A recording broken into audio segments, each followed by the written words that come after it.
To be able to write an equation for this relationship, you first need to find out what the constant of proportionality is.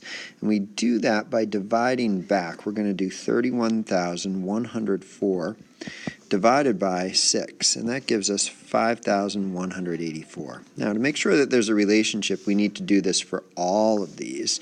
And so if we take 373,248 and divide it by 72, that will also give us 5,184. In fact, they all are.